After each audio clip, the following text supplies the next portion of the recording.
Miaou. Aujourd'hui, on va corriger l'exercice numéro 1 de la page 68 sur les fonctions. Voilà, tenez-vous bien. Pour la partie A, on nous demande de traduire chaque situation à l'aide d'une expression mathématique. Pour la partie A.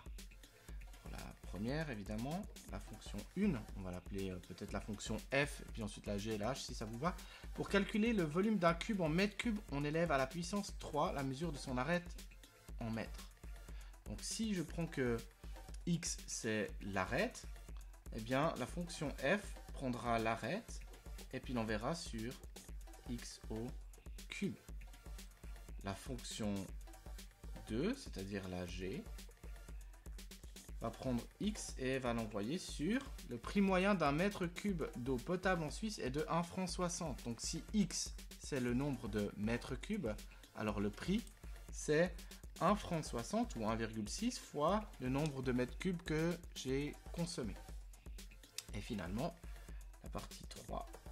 Pour faire partie d'un club culturel, il faut d'abord payer un droit d'entrée de 100 francs, puis chaque spectacle auquel on participe coûte 30 francs. Donc ici, si pour la fonction GH, si c'est le nombre d'entrées, x, et que ici je veux le prix, d'accord? Donc peut-être que là je pourrais noter un x ici c'était l'arête, x ici c'était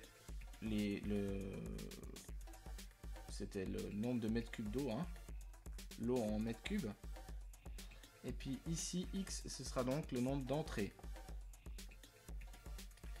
Eh bien, ici j'ai 100 francs à payer de toute façon. Et ensuite, pour chaque entrée, je paye 30 francs. 30 fois le nombre d'entrées, ça me donne le prix que je paye pour chacune des entrées. Enfin, chaque entrée fois le prix, plus les 100 francs d'abonnement. Donc à la fin, j'aurais payé 30 fois le nombre d'entrées que j'ai fait, plus les 100 francs d'abonnement. Représente graphiquement chacune des situations.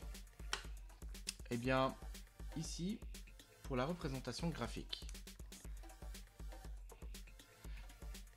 Normalement, ce qu'on fait pour une représentation graphique, c'est un tableau de valeurs. Et moi, je vous propose de faire le tableau de valeurs directement en mettant les trois fonctions à l'intérieur. Donc, x va être envoyé sur f de x, donc x cube, sur g de x, donc 1,6 fois x, et sur h de x. Et je peux essayer avec différentes valeurs. En général, moi, j'ai tendance à prendre des valeurs négatives et des valeurs positives. Mais ici, on est dans des problèmes, on nous parle d'arête, de mètres cubes et d'entrée.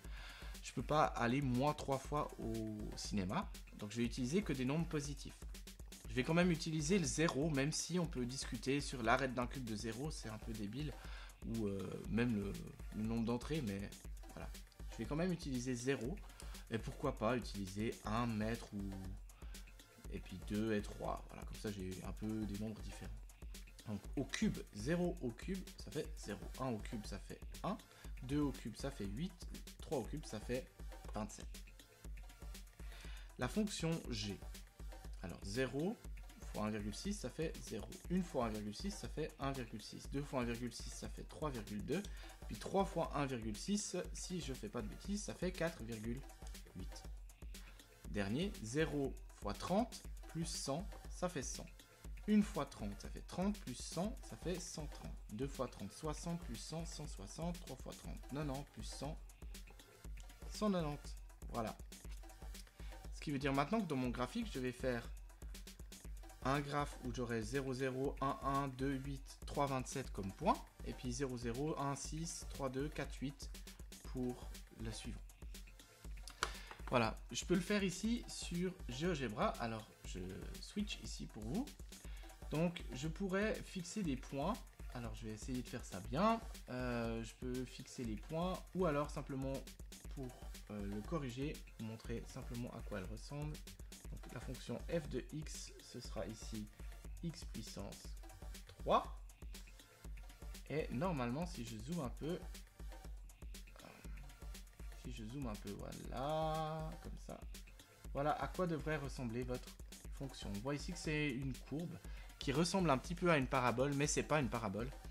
En particulier, vous voyez elle remonte pas de l'autre côté, hein, donc elle est impaire en fait. Voilà, on en parlera peut-être un jour. Voilà, ça c'est pour la première. La fonction g de x, elle est égale à 1.6x. Voilà, on a une droite qui passe par 0, 0. On est donc sur une fonction linéaire.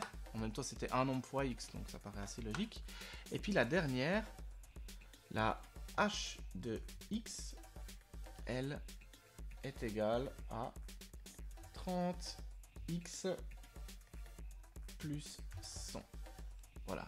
Puis là, évidemment, je la vois pas parce que vous avez vu que les valeurs sont très hautes, donc voilà. Elle est très très loin ici pour que ça marche. Alors, peut-être que là, pour que ça fonctionne, ce que je vous conseille de faire, c'est de ne pas utiliser les mêmes axes. Donc, les mêmes valeurs pour les axes. Donc, par exemple, je vais zoomer ici. Voilà. Si vous voulez faire votre... vous voyez, sur l'axe 1, ici, je vais par exemple faire que quelques carrés, c'est 50 et 100. Et puis, par contre, sur l'axe X, 1, ça peut valoir une certaine longueur. Donc, voilà. Si on aplatit comme ça, ça nous permet de mettre même peut-être tous les graphes sur le même graphique. Évidemment, voilà, vous pouvez faire en 3 ou comme vous voulez. Voilà. Je reviens sur mes mains. Indique celle qui représente une situation de proportionnalité. La fonction G1, entre parenthèses le deuxième. Et D répond aux questions suivantes à l'aide des représentations graphiques. Alors je vais revenir ici sur GeoGebra. Combien environ l'arête d'un cube dont le volume... combien mesure environ l'arête d'un cube dont le volume vaut 3 mètres cubes. Alors ici ce qu'il faudrait c'est venir... Ah mais je suis pas au bon endroit. Ce qu'il faudrait c'est ici venir à 3.